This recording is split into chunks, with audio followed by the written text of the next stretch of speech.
guys, so let's get this baby started.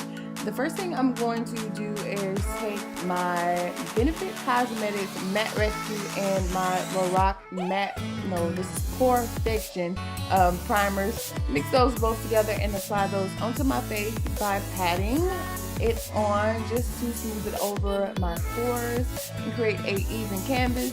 Then I'm going to take a little bit of my Airspun powder and just place that all over my face, just because I want to kind of help with the oil control, or to control my oils a little bit more.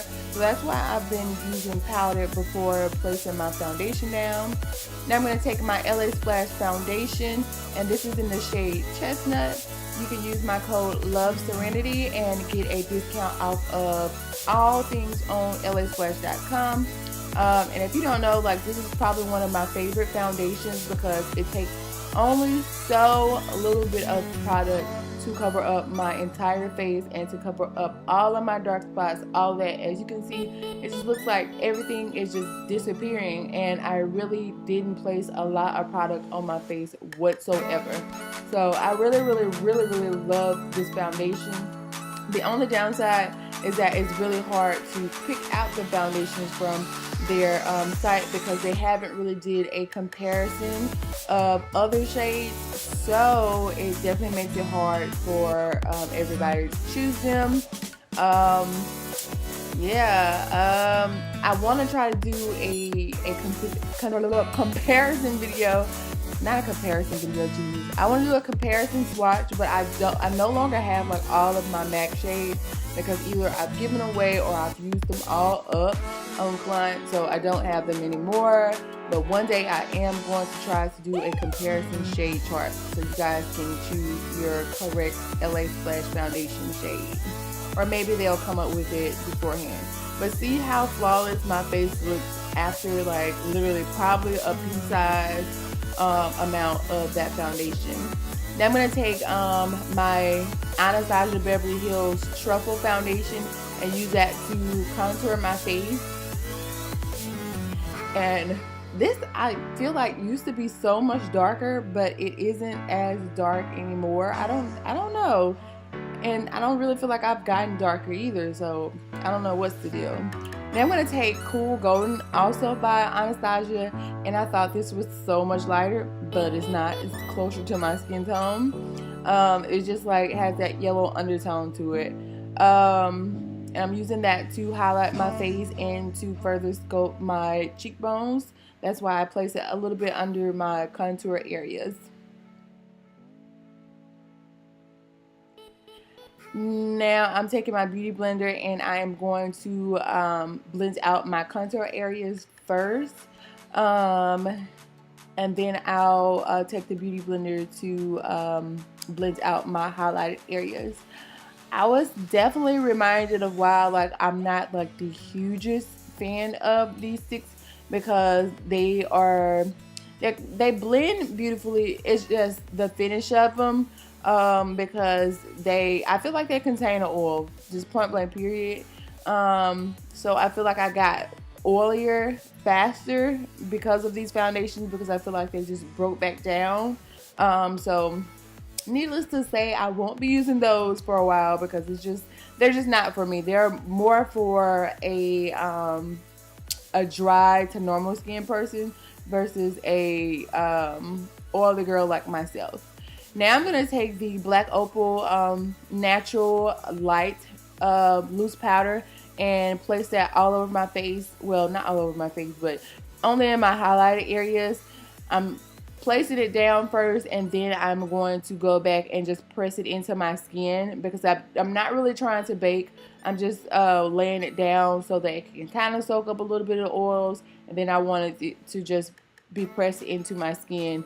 I didn't use the Sacha Buttercup foundation like I wanted to, because like I said, those Anastasia Beverly Hills foundations got really sucked up when that powder got laid down. So I was super dry around my eye area, especially because they're just not for like an oily girl, in my opinion. Now I'm taking my NC47 MAC Studio Fix powder, and I am just setting my entire face with that powder. I did say NC47 because NC47 is darker than NC50. Now I'm going to take the e.l.f. Cosmetics bronzer palette and that darkest shade in the palette, and I'm going to use that to contour my face.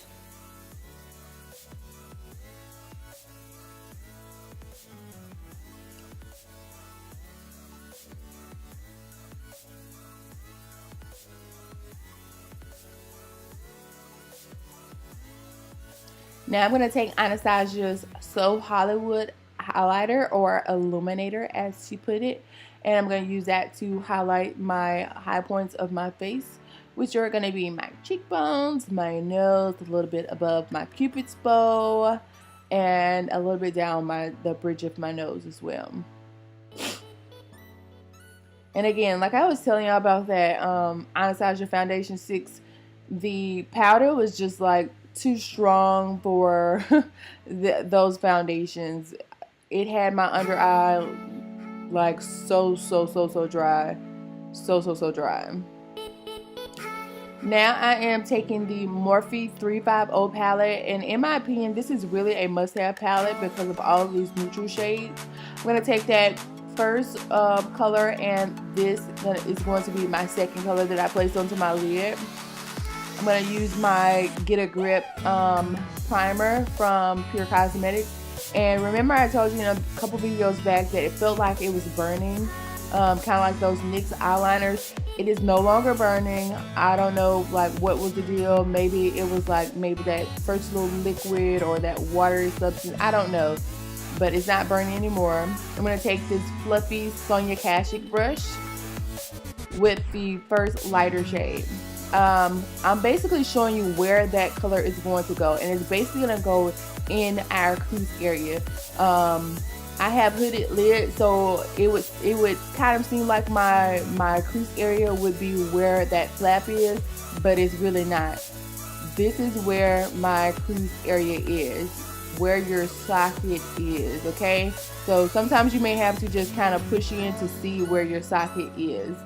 Now I'm going to take this Pure Cosmetics shadow brush and that dark shade from the palette and just press that onto my mobile part of my lid, the lid area of skin that actually moves, okay? I'm just pressing that on, packing it on. I'm going back into it a few times just to make sure that I get the opacity that I want. And I'm also just going to blend at it as well with my fluffy brush where those two shadows meet. And this is just to marry them both together. So I go back and forth between that dark shade, placing it onto my lid and going up to my crease area, and then going back with the fluffy brush to make sure that I blend out those areas. We go way back. Yeah, so this is how it should kind of end up looking. Just make sure that you blend, okay? Now I'm taking that dark shade as well, and I am placing that onto my lower lash line with that same shadow brush from Pure Cosmetics, and I'm going to stick myself in the eye. Do we all do that? I think we probably do. If it's not with eyeshadow, it's with mascara. Now I'm going to take this little goldish shade, which I thought would be a little bit brighter, but it wasn't. But I didn't, spray my brush, so that is part of the reason. So yeah, it wasn't popping, but hey. Now I have added my lashes, and they were the House of Lashes Iconic Lashes. Now I'm going to take the MAC Chestnut pencil and Anastasia's Lovely liquid lipstick. I'm going to go back and forth, adding it a little bit and blending it in my lips by just, doing this little smacking type of thing. And adding a little bit more, smacking it a little bit, adding a little more, but not completely covering that chestnut pencil. You want to kind of leave a little bit of your brown pencil peeking through. Now I'm going to take this NYX butter gloss, and I think everybody should have a butter gloss. like in every color, like a pinky or peachy or a brown, a nudie. You should have all of those because these glosses are amazing. So this is the finished. Then make sure you hit that thumbs up button, subscribe if you haven't, make sure that you subscribe, and if you hit that subscribe button, just go a little bit further and hit that bell button to get notifications for whenever I upload my next video. Thank you guys so much for watching, and I will see you in the next video. Bye.